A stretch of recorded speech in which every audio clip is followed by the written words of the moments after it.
President Biden and the First Lady are currently on their way to Surfside, Florida, to meet with families and first responders. It's been 1 week since the condominium building collapsed, and 18 people have been confirmed dead. About 145 remain unaccounted for. We are learning more about those who did not make it out alive, including a family of 4 with 2 girls ages 4 and 10. So Jim DeFede has been reporting on the many angles of this story. And Jim, you are joining me now. You are an investigative reporter for our Miami station, WFOR. Jim, do we know any details about the President and the First Lady's trip today to Surfside? Yeah, he's expected to arrive later this morning and spend most of the day here in South Florida. He does, as you said, want to visit the site, want to take in the enormity of this tragedy. And he will then go and visit with some of the first responders. I'm told that they're being all very careful to make sure that the president's visit does not interfere with the ongoing rescue efforts, that the firefighters and the search teams that he'll be speaking to are ones who are not actively at that moment engaged in rescue operations. They'll be the ones who are coming off the pile and have, are in their downtime. And then from there, he does want to go and meet with the families. And this is an area that we've seen President Biden before and we're likely to see in the future, but this is his role as consoler in chief. And he wants to meet with those families. I would imagine there's going to be a lot of hugging, a lot of listening. As you said, Dr. Biden, the First Lady, is also expected to be joining him. And that's what we think. He's going to be on the ground for a good 5, 6, 7 hours. Well, we know he has a lot of personal experience with loss, and it actually makes him, particularly good at being a consoler in chief. He knows what it's like. Let's talk about the search effort and whether or not the strategy has changed in any way at this point. How are things going? So the fire department here, officials here continue to say it is a rescue effort, not a recovery effort.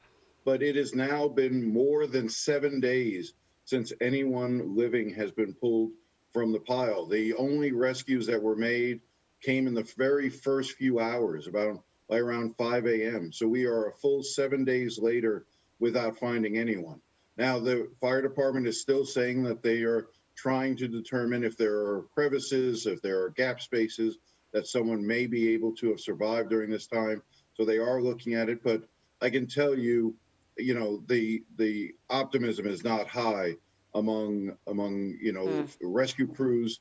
And certainly one of the things that they've been doing is bringing family members to the site to visit, to see for themselves so they can begin to, I think, accept the reality of what's to come.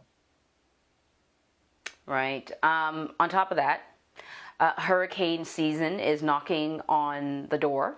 There appears to be a storm moving in from the Caribbean Sea. This is what the mayor of Miami-Dade had to say about that yesterday. As of right now, we don't anticipate impacts from this system right here. However, it's too early to detail any potential impacts for early next week. And so the storm is continuing to develop. We are closely monitoring its trajectory and progress.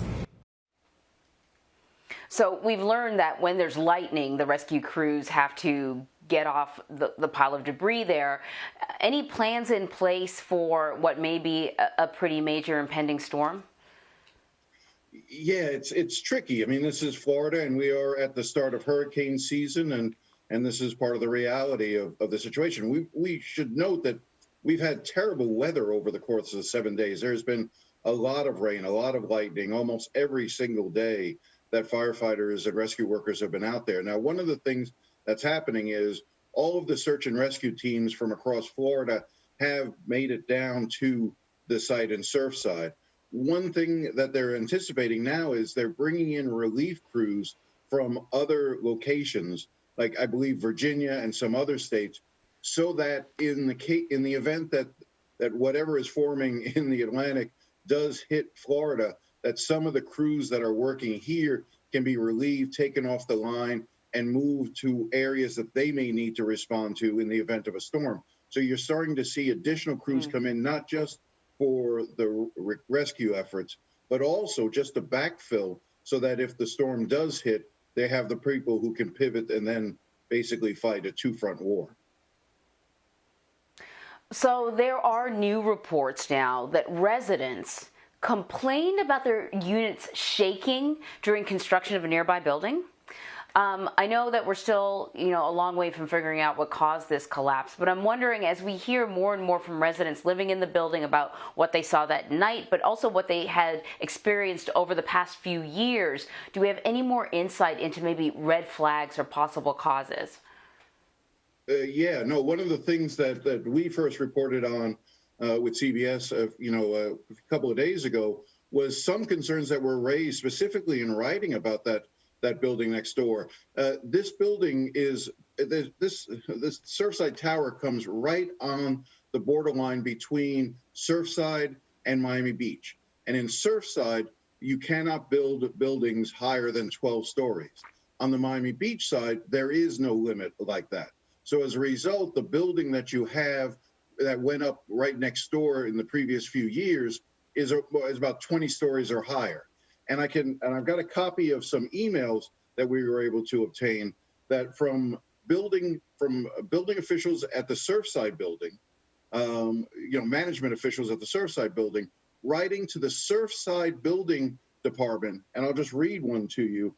This is to the chief of the building department in Surfside. Hope this email finds you well. We are concerned that the construction next to Surfside is too close. The Terra project on Collins, that's that major building that was going up, and are digging too close to our property, and we have concerns regarding the structure of our building. We just wanted to know if any of your officials could come by and check. This was in January of 2019. They were asking Surfside city officials to come out and check to see if the building next door, if that construction was causing damage to theirs. And the chief building official for Surfside responded, "There is nothing for me to check. The best course of action is to have someone monitor the fence, pool, and adjacent areas for damage, or hire a consultant to monitor these areas as they are closest to construction." And then the association for the building wrote back, "Thank you, we will take it up with our attorneys." So the management company for the Surfside Tower did in fact ask the city in Surfside to come out and check to see if there was damage being done by this building in Miami Beach construction. And the response was, we've got nothing to check here. We're not interested. Jim, I don't know, the more I hear about this, the more I think that it's not going to be one cause or one individual who dropped the ball. It sounds like multiple failures all along the way. Sometimes I know that a lot of people are looking at the condo board, but I think these condo boards are just made out of regular people who are residents, and they're depending on the experts to tell them, listen, this is a dire situation. If they don't get that kind of direct information, I don't know what they're going to do. It's been really good having you here. I just find it so frustrating when I hear about just another situation where, that extra step wasn't taken to ensure the safety of the people living in that building. It's really something. You're Jim DeFede, right. thank you so much. Yeah. Yeah.